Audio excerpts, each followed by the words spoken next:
एक बार दो जीनियस की मुलाकात हुई। एक ने दूसरे से कहा कि मैं आपका बहुत बड़ा फैन हूँ। आप अपने मुंह से एक शब्द भी नहीं कहते, लेकिन पूरी दुनिया ये समझ जाती है कि आप क्या कहना चाह रहे हैं।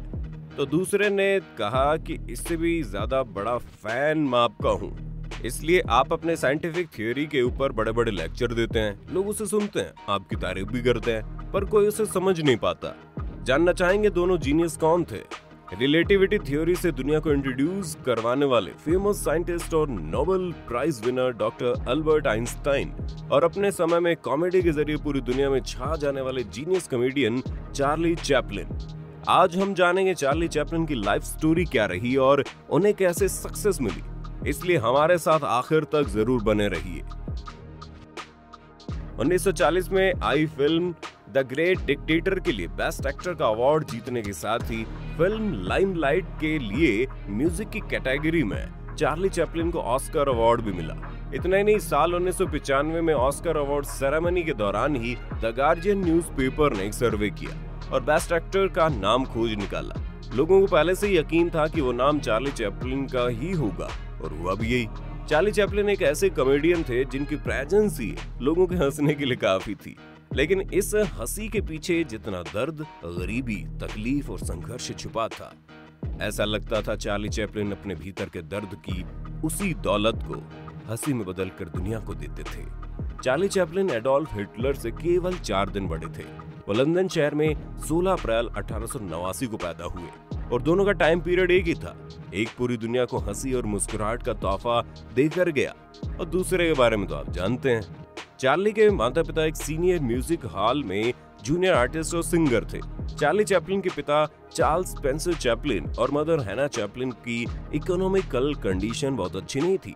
चार्ली जब 5 साल के थे तो उनके मदर हॉल में स्टेज पर परफॉर्मेंस दे रही थी। अचानक गाना गाते समय हैना चैपलिन की आवाज बंद हो गई और वो गाना कंप्लीट नहीं कर सकी। इससे ऑडियंस भड़क गई और स्टेज पर जूते चप्पल फेंकने लगी।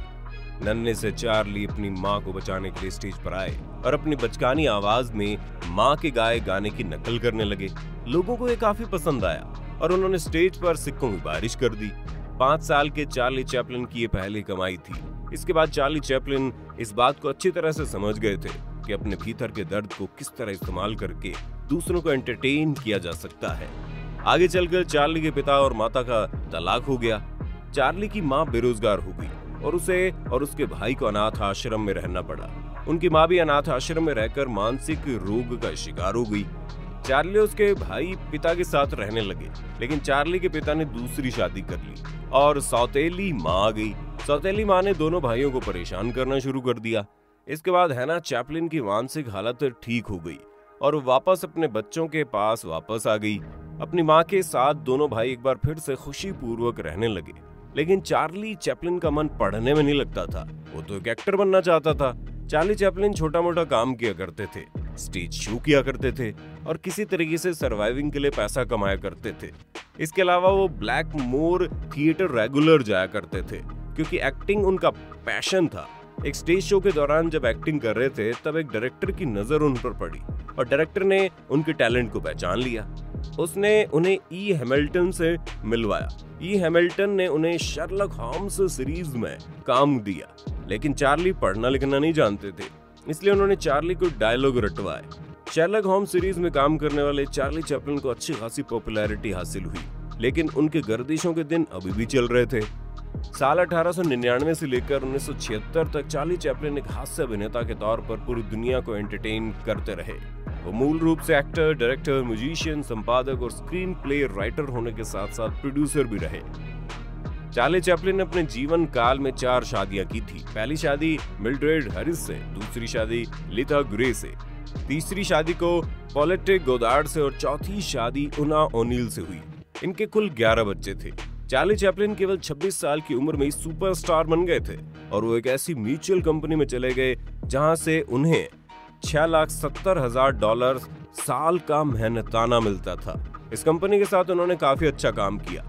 चार्ली चैपलिन की हाइट केवल 5 फुट 5 इंच थी। वो दुबले पतले इंसान थे जो अपनी एक्टिंग और स्किल के जरिए लोगों को बेरोजगारी, गरीबी और मुश्किल हालात में भी हंसने का तरीका सिखाते थे।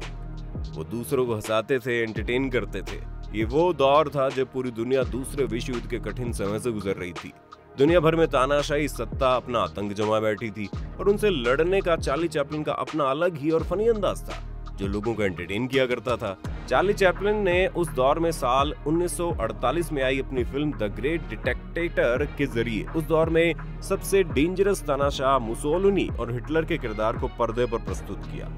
उस वक्त इन किरदारों का उपहास जनता की पसंद बन गया। साल 1967 में अकाउंटेंट फ्रॉम हांगकांग आई उनकी आखिरी फिल्म थी जो उनके प्रोडक्शन की पहली कलर्स फिल्म चाहिए, जिसमें उन्होंने सोफिया लोरेन और मार्लो ब्रांडो को कास्ट किया।